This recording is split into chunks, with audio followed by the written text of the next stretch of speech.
પરમ કૃપાળુ પરમાત્મા રામચંદ્ર ભગવાનની કૃપાથી તથા હનુમાનજી મહારાજની પ્રેરણાથી મારા માતા પિતા મારા ગુરુજનના આશીર્વાદથી નવસારી શહેરને આંગણે દિવ્ય અને ભવ્ય તૃતીય પાટોત્સવ નિમિત્તે શ્રી રામજી મંદિર ગ્રુપ આયોજિત 9 દિવસીય કથાના આજના ત્રીજા દિવસની મંગલમય કથાનું રસપાન કરવા પધારે આપ સર્વને મારા પ્રણામ તથા મારા વ્યાસપીઠ તરફથી આપ સર્વને જય સિયારામ, જય સિયારામ, જય સિયારામ.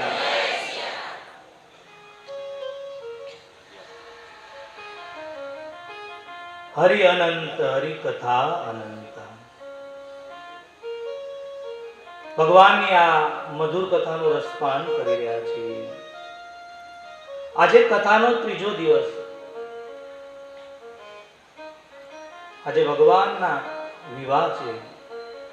જગતના માતા પિતા ભગવાન શિવ અને મા પાર્વતીના વિવાહ છે. આજે સુંદર કથાના દર્શન કરી રહ્યા છીએ આપણે. ભગવાન અતિ કૃપા પ્રાપ્ત થાય, જન્મો જન્મના પુણ્ય પ્રાપ્ત થાય ત્યારે કથા મળે છે. અદ્ભુત આ આપણા નવસારીનો અવસર. આ તમામ રામ ભક્તોએ સુંદર આયોજન કર્યું છે. આ આયોજનની અંદર ભોજન અને ભજન માત્ર આ ઉદ્દેશ રાખવામાં આવ્યો છે. ભોજન અને ભજન.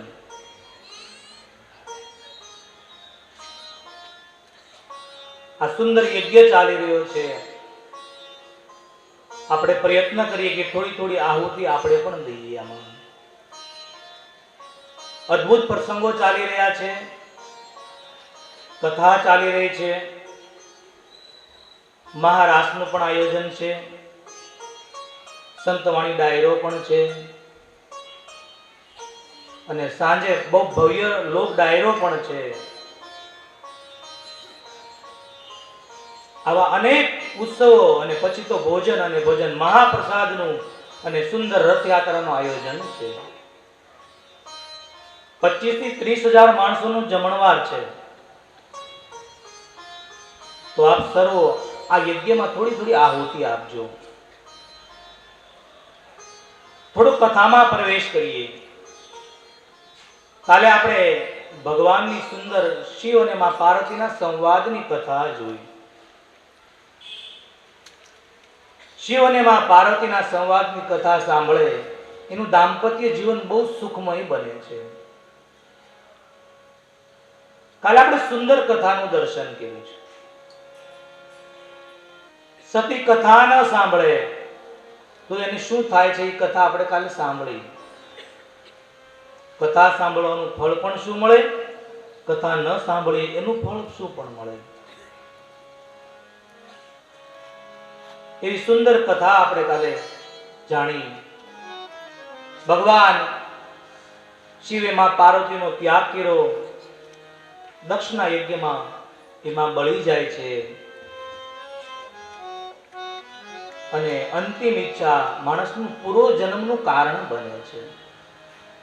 જે છેલ્લે અંતિમ ઈચ્છા હશે એ જ તમને પ્રાપ્ત થશે. શ્રીમદ ભાગવત કથામાં ભરતજી હરણ કરતા મર્યા. કાલંજન પર્વત પર એનો હરણનો જન્મ થયો. બીજો જે ઈચ્છા રાખશો એ પૂરો જન્મમાં તમે બનશો. માટે સંતો કે જ્યારે સમય મળે ત્યારે પ્રભુનું નામ લીધા કરજો. આ ભાતું બાંધજો. સતી એ યજ્ઞમાં બળી જાય છે. 52 શક્તિપીઠની રચના થાય છે. ભગવાન ખૂબ તાંડવ કરે. કાલે તાંડવના આપણે ખૂબ સરસ દર્શન કર્યા. અને સતી જ્યારે એ અગ્નિમાં બેળા ત્યારે એની અંતિમ જે ઈચ્છા હતી ત્યાં સુધી આપણે કથાને લઈ ગયેલા. શું અંતિમ ઈચ્છા હતી? બાબા એનું વર્ણન કરે છે. સતી મરત મરતે હરિશન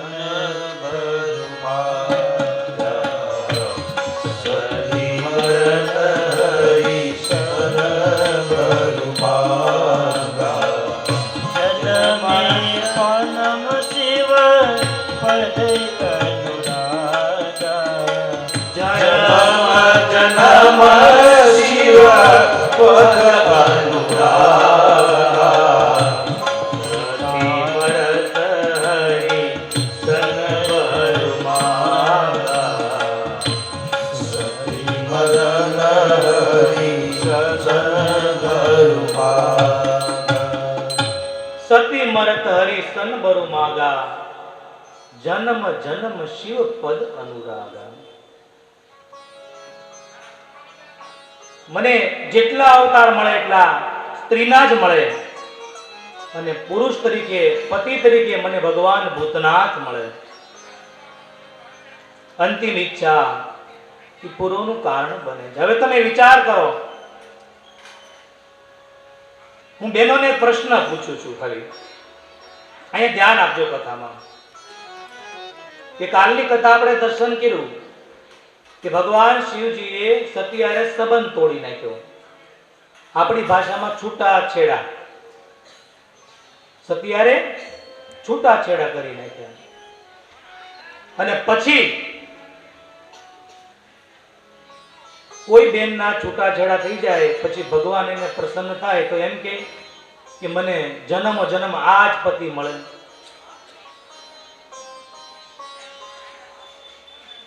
પણ માં સતીએ માંગ્યું છે કે એક જન્મ નહીં, જન્મ જન્મ મને શિવજી જ મળે. કારણ કે અખંડ પ્રેમ છે ભગવાનનો. આપણી જો દેખાવનો પ્રેમ નથી, શિવ પાર્વતીનો એ અખંડ પ્રેમ છે. અખંડ ઉમાવે કે ભગવાન શિવ અને પાર્વતીનો અખંડ પ્રેમ છે, ઉમા અને ભગવાન શિવજીનો. આપણો પ્રેમ તો ખાલી બતાડવાનો છે. જેમ એક પતિ અને પત્ની ને પતિ મૂકવા જતો ટ્રેનમાં, એટલે રોવા મળ્યો. દાંપત્ય જીવન સારું હતું. થોડો અવાજ પ્લીઝ.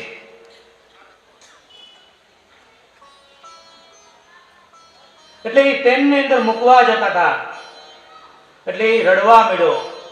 ઓલી પત્ની કે હું 2 દિવસમાં તો પાછી આવી જાય, તમે રડો શું કામ? એ કે પણ મને ગમશે નહીં. 2 દીમાં તો પાછો આવી જાય. કે એ રડતો હતો, એમાં એક બાજુમાં એકલો પુરુષ આવીને ઉભો રહ્યો, એ રડવા મળ્યો. એટલે એને પૂછ્યું તમે કેમ રડો છો? એને પૂછ્યું તમે શું કામ રડો છો? એ કે મારી પત્ની પિયર જાય છે એટલે મને રડવું આવે છે. આ ટ્રેન આવે ને એમાં મારી પત્ની જવાની છે હમણાં. બોલો કે ટ્રેન જે આવે છે ને એમાં મારા ઉતરવાના છે એટલે હું રડું છું. કે આ વાવાઝોડાનું હાંચવે કેમ?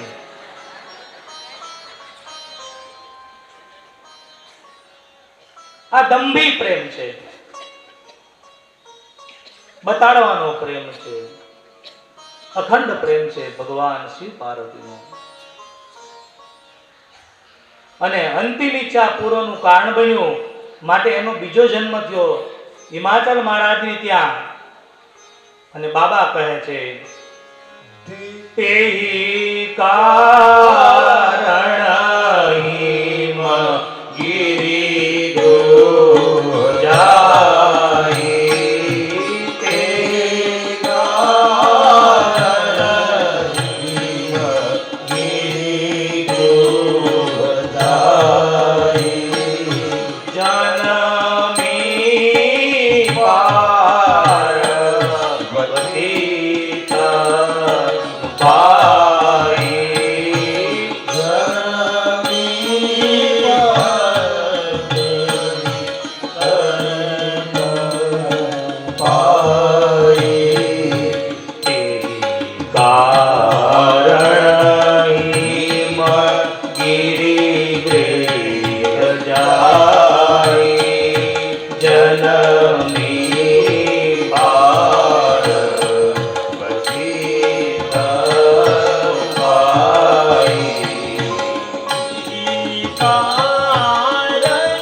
અંતિમ ઈચ્છા એ પૂર્વજન્મનું કારણ બની શકે.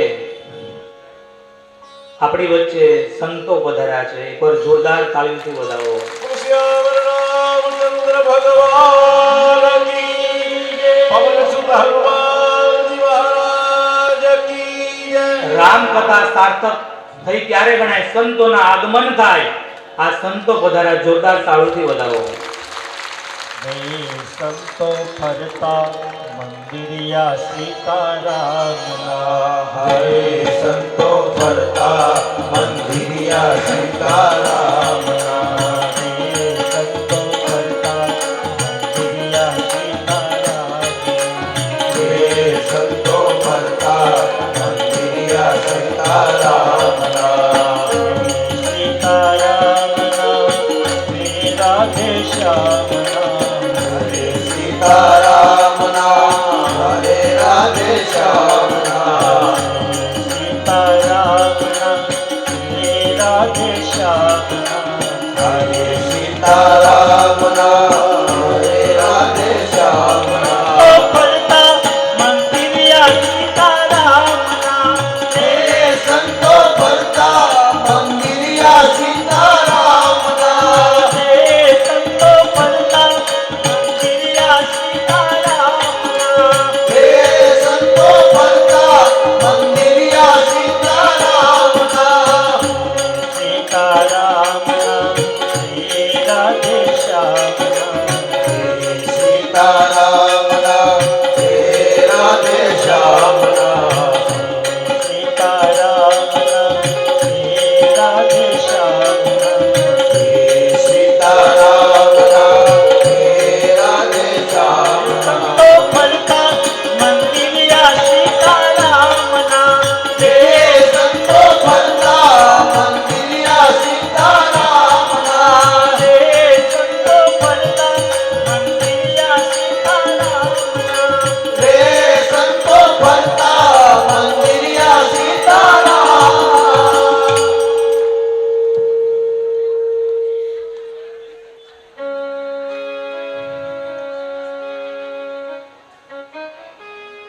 સિયા રામ કહિયો, સિયા રામ કહિયો.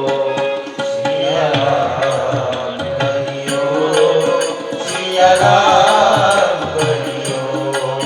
સિયા રામ કહિયો, સિયા રામ કહિયો. સિયારામ કહિયો, સિયારામ કહિયો.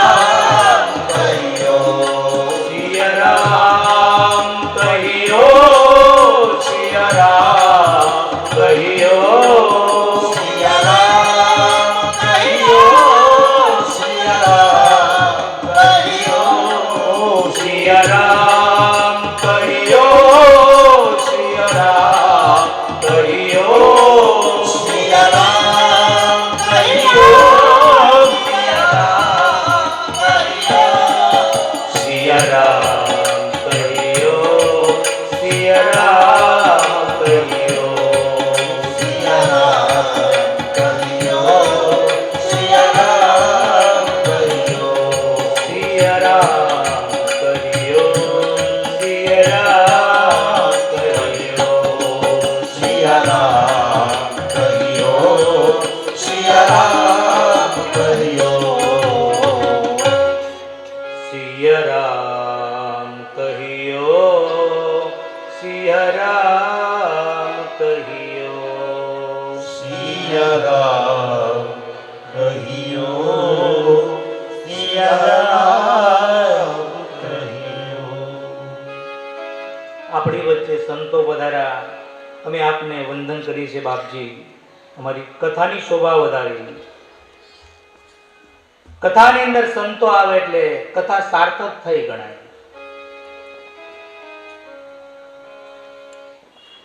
સાધુ ચરિત શુભ સરીસુ કપાસુ નિરશ બિશદ ગુણમય ફલ જાસુ. સંતોના સંગમાં આનંદ જ હોય સાહેબ. એવા સંતોને વંદન કરીને આપણે કથામાં પાછા પ્રવેશ કરીએ. તેહી કારણ હિમગીરી ગૃહ જાય, જન્મી પાર્વતી તનુ પાય. બીજો જન્મ મહારાજ એ હિમાચલ મહારાજે ત્યાં માં પાર્વતીના રૂપમાં થાય છે. સંતો કહે છે કે હિમાચલ મહારાજની ઉંમર બહુ મોટી હતી ત્યારે એની ત્યાં પાર્વતીનો જન્મ થયો છે. બહુ મોટી ઉંમરે થયો છે. પાર્વતીને રામ કથામાં શ્રદ્ધા કીધી છે.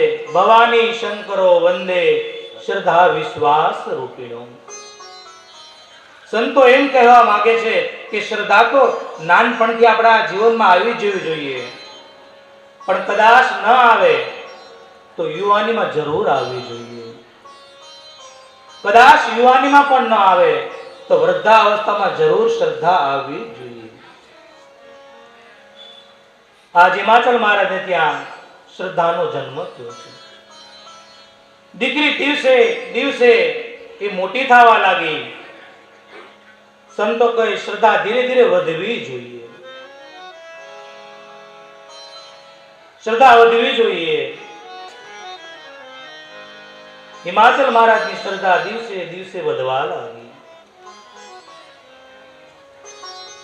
પણ આપણી શ્રદ્ધા બહુ નાજુક છે. થોડા સમય માટે આપણે ગણપતિ ભગવાનની પૂજા કરીએ અને ફળ ન મળે તો કે ગણપતિ બાપાની પૂજામાં કઈ નથી, હવે હનુમાનજીની કરીએ. આપણી શ્રદ્ધા બહુ નાજુક છે, તૂટતી શ્રદ્ધા છે. પણ સંતો કહે શ્રદ્ધા દિવસે દિવસે વધવી જોઈએ. અને જો શ્રદ્ધા વધશે તમારી તો નારદ જેવા સંતને બોલાવા નહીં જવા પડે. વગર આમંત્રણે નારદજી આવશે તમારી ત્યાં. કોઈ બ્રાહ્મણ આવશે, કોઈ સંતો આવશે, ત્યારે તમારી શ્રદ્ધા વધશે. તો શ્રદ્ધા વધશે તો સંતનું આગમન થશે.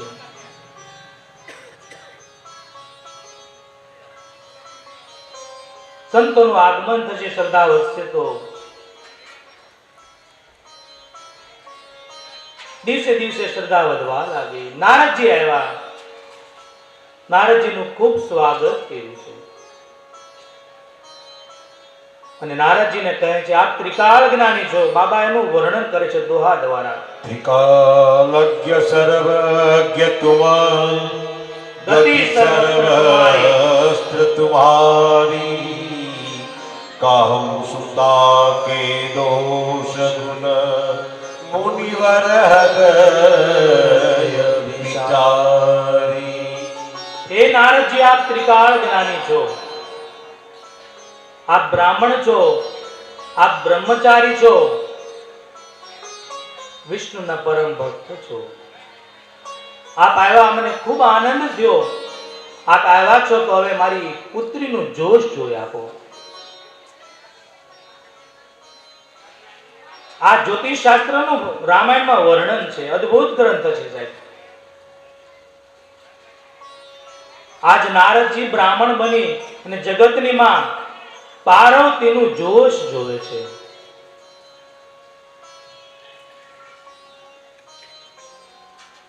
અદ્ભુત શાસ્ત્ર છે જ્યોતિષ શાસ્ત્ર. પણ આપણે એને જાણવા માટે સમર્થ વ્યક્તિની જરૂર પડે છે, જે તે ન જોઈ શકે. આપણે સાચા વ્યક્તિને છોડીએ છીએ, ખોટાને પકડીએ છીએ એટલે માર્ગ મળતો નથી. નારદજી જેવો કોઈ સમર્થ એ સંત બ્રાહ્મણ મળી જાય તો 3 કાળનું તમારું ભવિષ્ય જોઈ આપે છે. આજ નારદજીની પૂજા કરી. નારદજીને કે બાપજી મારી દીકરીનું ભાગ્ય જોઈ આપો. અને નારદજી માં પાર્વતીનું ભાગ્ય જોઈ આપે છે. મહારાજ આપની પુત્રી સુંદર છે, સુશીલ છે, સંસ્કારી છે. મહારાજ તમારી દીકરીના ઠેર ઠેર મંદિરો બંધાશે, એની પૂજા થશે. એની કથા થશે. સ્ત્રીઓ તમારી દીકરીનું નામ લઈ અને વ્રતનું પાલન કરશે. નારદજી કહે છે કે તમારી દીકરીના નામ લેવાથી સંસારના ભય અને કલેશ દૂર થશે. હિમાચલ મહારાજ કે બાપજી તમે બધું સારું બતાવ્યું, પણ એક બતાવો ને, મારી દીકરીના ભાગ્યમાં પતિ કેવો મળશે?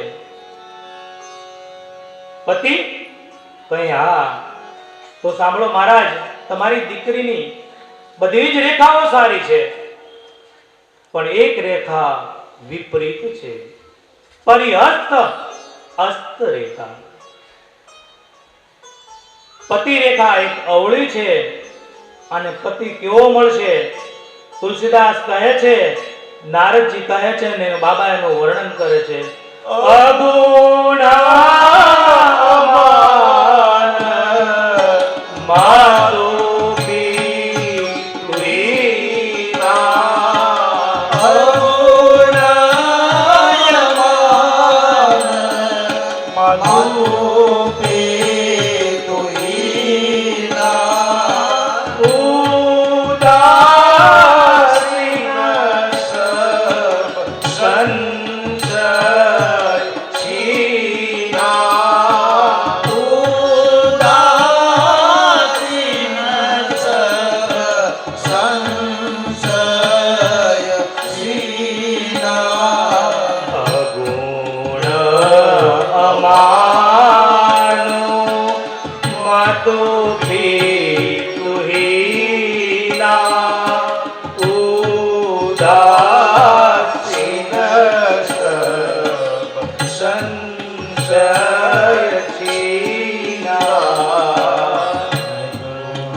કર્મના ઘાટ પર યાજ્ઞવલ્ક મહારાજ ભરદ્વાજીને કહે, હે મહારાજ, નારદજી એ વર્ણન કરે કે પાર્વતીને કેવો પતિ મળશે,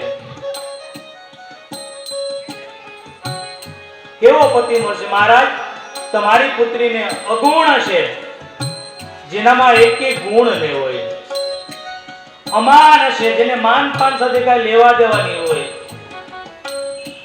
અગુણ, અમાન અને શમશાનમાં રહેતો હશે, ભસ્મ લગાડતો હશે, હાથ પિંજરોની માળાઓ પહેરતો હશે, દિગંબર વ્યવસ્થામાં હશે, ભિક્ષા માંગીને પેટ ભરતો હશે, ને અંતમાં કીધું કે જેને માતા અને પિતા જ નહીં હોય. હિમાચલ મહારાજ ચોંકી ગયા. નારદજી, શું કહો છો આપ?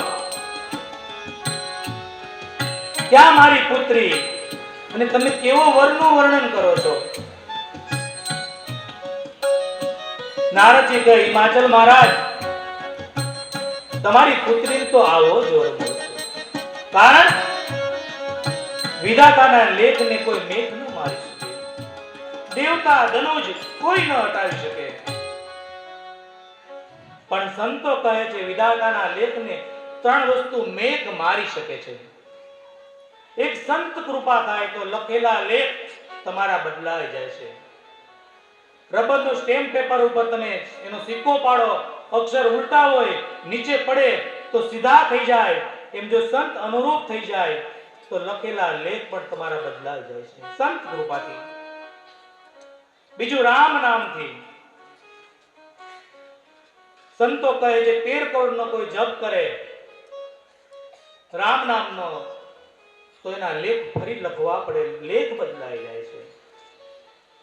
અને ત્રીજું કહે છે કોઈનો આશીર્વાદ લખેલા લેખને મેઘ મારી શકે છે. આશીર્વાદમાં તાકાત છે કે લખેલા લેખને મેઘ મારી શકે છે. આશીર્વાદ શું કરી છે તમારે સાંભળવું હોય તો જણાવું તમને. એકવાર એક ડોક્ટર સાહેબ ને ત્યાં સંતાન જ નહીં, અને પ્રભુની કૃપાથી એ સંતાનનો જન્મ થયો. પરંતુ એ સંતાન જન્મથી એવો બીમાર આવ્યો કે અસક્ષમ,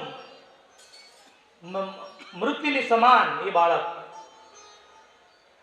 ઘણી એ દવા કરાવી પણ એ બાળક ઊભો જ ન થાય. પોતે ડોક્ટર ઘણા પ્રયાસ કર્યા, ત્યાર પછી મોટી હોસ્પિટલની અંદર એને દાખલ કર્યો. દવા કરતા કરતા ડોક્ટર પાસે જે ધન હતું એ બધું જ ખર્ચાઈ ગયું, કાંઈ બચ્યું નહીં. અને એક દિનના સમયે એ હોસ્પિટલના ડોક્ટરો કહે, સાહેબ હવે તમે તમારું પોતાનું દવાખાનું સંભાળો, તમારા છોકરાને સારું થશે તો તમને બોલાવશો અમે. અને એક દિવસે એ ડોક્ટર રડતી આંખે એ પોતાનું દવાખાનું ખોલે છે. સાંજનો સમય, દવાખાનું બંધ કરી તાળું મારી જવાની તૈયારી કરે એવા સમયે કોઈ એક ભિખારણ પોતાના એક નાના છોકરાને લઈ અને એ સાહેબ પાસે આવે. સાહેબ, મારા બાળકની તમે દવા કરો. એ ડોક્ટર કે મેં દવાખાનું બંધ કર્યું છે, હવે હું એનું નિદાન ના કરી શકું. કહે, સાહેબ હું બહુ દૂરથી આવી છું, મારો છોકરો બહુ દુઃખી છે. ડોક્ટર પણ દુઃખી હતા, ઘણીવાર મના કરી અને ના પાડી, પણ એ ભિખારણ બાઈ સ્ત્રી એમ બોલી કે સાહેબ ભગવાન તમારું સારું કરશે, મારા એ દીકરાનું ધ્યાન આપો ને તમે. એ રડતી આંખે ફરીવાર એ સાહેબે દવાખાનું ખોલી, એ છોકરાની એ દવા આપી અને થોડા સમયમાં એને સ્વસ્થ કર્યો. એ ગરીબ બાઈ પૈસા દેવાની તો ડોક્ટર સાહેબે પૈસા પણ લીધા નહીં. ત્યારે બાઈના મુખમાંથી શબ્દ નીકળ્યા, સાહેબ મારો આશીર્વાદ છે કે તમારા છોકરાને પણ સારું થશે. એને ખબર નહોતી કે આનો છોકરો દવાખાનામાં છે છેલ્લી ઘડી પર. અને એ સાહેબ હજી પાછા દવાખાનામાંથી નીકળે, હોસ્પિટલથી ફોન આવે છે કે સાહેબ જલ્દી આવો તમે.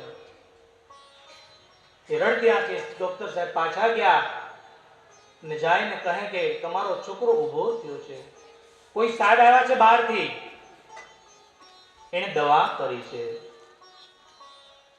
અને ત્યારે આ ડોક્ટર બહુ રહ્યા છે. દોડતા સાહેબ પાસે જઈને એના પગ પકડી લીધા. સાહેબ તમે મારા છોકરાનું નવું જીવન આપ્યું, મારા છોકરાની તમે દવા કરી. ત્યારે એ મોટા જે ડોક્ટર હતા એને એટલું કીધું કે ભાઈ મેં દવા નથી કરી, તમને કોઈની દુઆ લાગી છે. તુલસી હાય ગરીબ કી કબૂ ન ખાલી જાય, મુઆ ઢોર કે સાमने लोहा भस्म हो जाए. हे महाराज, વિધાતાના લેખને કોઈ બદલી ન શકે. પણ મેં જે અવગુણ દર્શાવ્યા છે ને, કે અગુણ છે, અમાન છે, માતા પિતા વગરનું પાત્ર છે, શમશાનમાં રહે છે, ભસ્મ ચોળે છે, આ બધું જ ભગવાન ભૂતનાથમાં છે, મહાદેવમાં છે. અને તમારી દીકરીને જો મહાદેવ મળી જાય તો દૂષણ ભૂષણ થઈ જાય. બાબા વર્ણન કરે છે, સમરાથ કહું નહીં દોષ ગોસાઈ, સમરાથ કહું નહીં દોષ ગોસાઈ, રવિ પાક સુર ધરી કી નાઈ,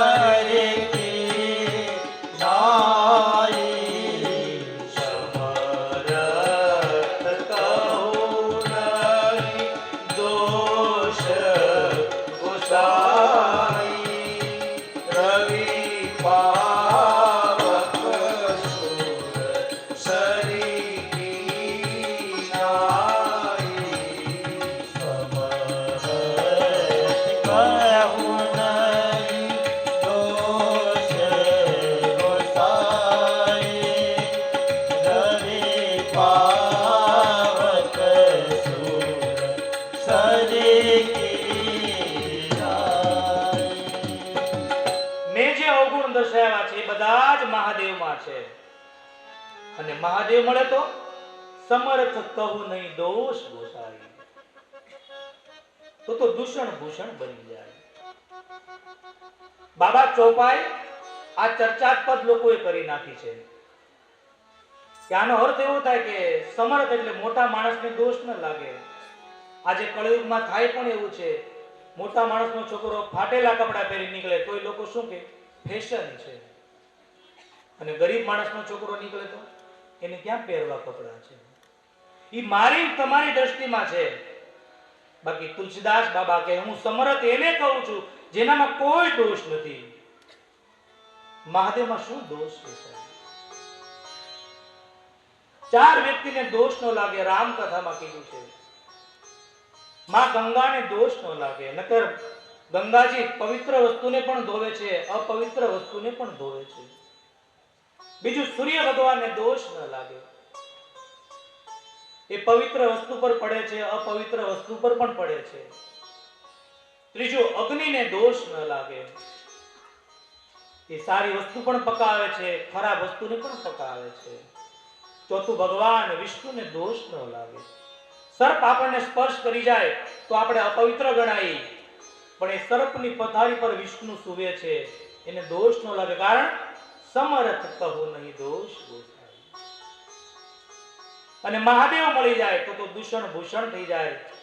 મહારાજ પણ એના માટે તમારી દીકરીને તપ કરવું પડશે. તપ વગર ભગવાન શિવ મળતા જ નથી. તમારી દીકરી તપ કરે તો મારો આશીર્વાદ છે એને મહાદેવ જ મળે. આમ કઈ નારદજીએ વિદાય લીધી છે. નારદજીએ વિદાય લીધી. માતા પિતા રડે છે, માં પાર્વતી પણ રડે છે. માતા પિતાના મનમાં વિચાર આવ્યો કે આવો પતિ, ક્યાં આપણી દીકરી સુંદર અને ક્યાં વરનું વર્ણન આપ્યું છે. આંખમાંથી સોદાર આંસુની ધારા વહે છે. માં પાર્વતીને પણ આંસુ છે, પણ શેના? સુખના. કે નારદજીએ જે વખાણ કર્યા છે એ બધા જ એ ગુણો મારા મહાદેવમાં છે. એમાં માતા પિતા વગરનું પાત્ર તો સંસારમાં એક જ છે, ભગવાન ભૂતનાથ. અવશ્ય મહાદેવની જ વાત કરી રહ્યા છે બાબા. માતા અને પિતા એકાંત મળ્યા, બંને રડે છે. માં મેનાવતી કહે કે એટલી ઉંમરે આ દીકરીને તપ કરવાનું કેમ કેવું? તપ કરવાની ઉંમર તો મારી ને તમારી છે, પણ રડે છે. આંખમાંથી આંસુ પડે છે માતા અને પિતાના. કે શું કરીએ? એ દીકરીને કેમ કેવું કે બેટા તું જા તપ કરવા જા, એની ઉંમર તો જો. આ ઉંમર તો આપણી છે તપ કરવા જવાની, દીકરીને ન કહેવાય.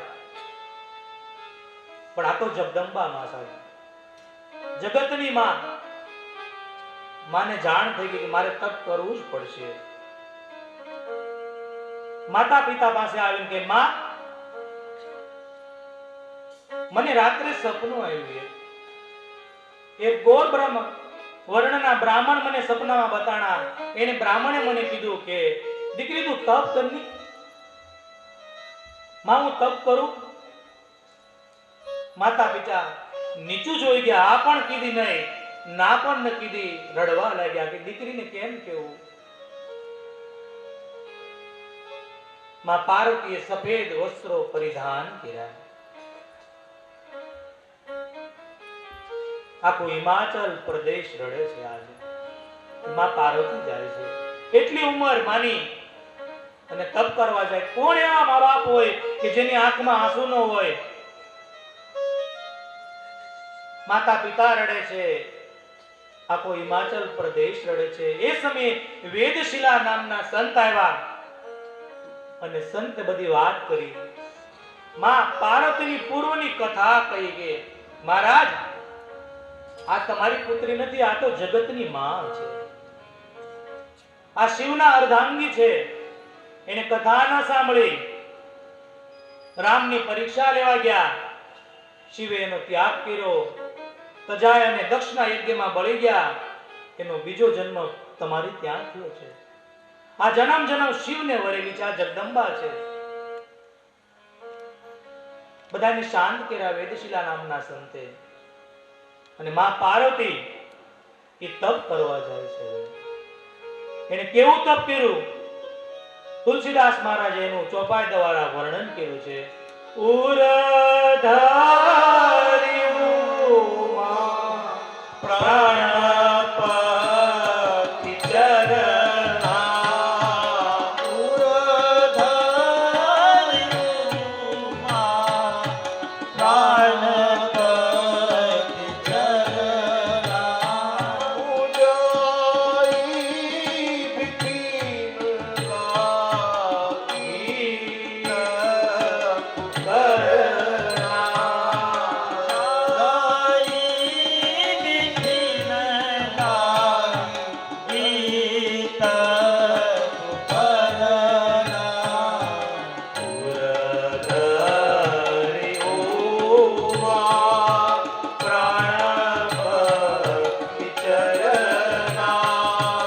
જાગી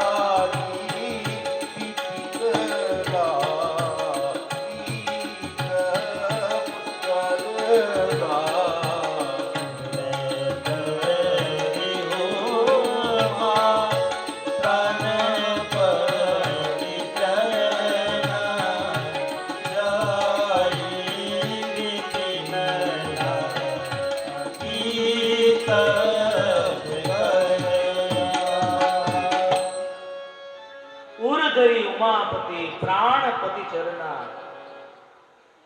માએ ખૂબ તપ કર્યું છે. દેવતાઓ વિક્ષેપ કરવા આવ્યા, માનું તપ તોડી ન શક્યા. અને ભગવાને આકાશવાણી દ્વારા વચન આપ્યા કે હે દેવી, આપને ભગવાન મહાદેવ જ મળશે પતિ તરીકે. મારા આશીર્વાદ છે, પણ આપના પિતા જ્યારે બોલાવા આવે ત્યારે હઠ છોડી અને પાછા જશો. મારા વાક્ય ત્યારે સફળ સમજજો, સપ્ત ઋષિઓ તમારી પરીક્ષા લેવા આવે. અને તુલસીદાસ મહારાજ, યાજ્ઞવલ્ક મહારાજ આપણને અહીંથી એક બીજી કથાનો પ્રવેશ કરાવે છે. ઉમા ચરિત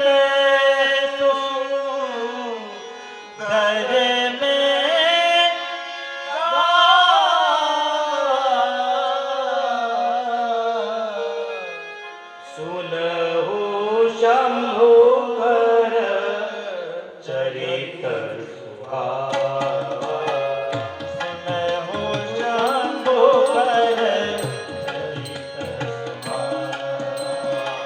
ઓ જગતે સતી જા તનુ જાગા.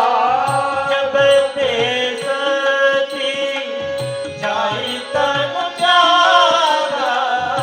તબ શિવ મન ભયે વિરાગા. તબ શિવ મન ભય શિવ મન ભયે વિરાગા.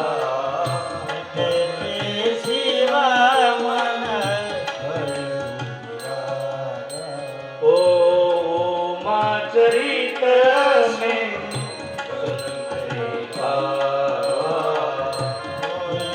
ચરિત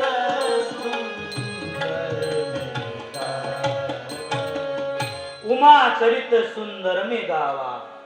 મેં આ ઉમાનું ચરિત્ર સુંદર ગાયું. ભગવાન શિવજીનું શું થયું? જે તાંડવ રચ્યા પછી શિવજી ક્યાં ગયા? ચાલો એક કથા કહું છું. યાજ્ઞવલ્ક મહારાજ એ ગંગા યમુના અને સરસ્વતીના ઘાટ પર, એ કર્મના ઘાટ પર ભરદ્વાજજીની કથા કહે છે. આ બાજુ કાકભૂષણજી ગરુડજીને કથા કહે છે. હે ગરુડજી, શિવજીનું શું થયું પછી? ભગવાન શિવ દ્વારા સતીને બળવું પડ્યું. વિશ્વાસના હાથમાંથી શ્રદ્ધાનો હાથ ગયો તો શ્રદ્ધાને બળવું પડ્યું. બીજો જન્મ લેવો પડ્યો, નારદને ગુરુ બનાવવા પડ્યા અને શિવને મેળવવા ફરી તપ કરવું પડ્યું.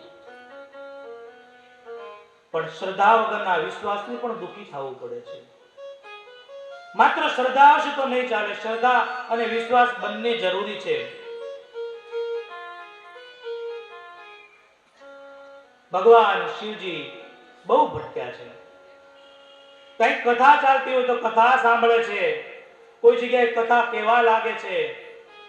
પછી એકવાર વિચાર આવ્યો કે ચાલ હવે મારા રામનું નામ લો. રામ રામ શિવ સુમિરન લાગે.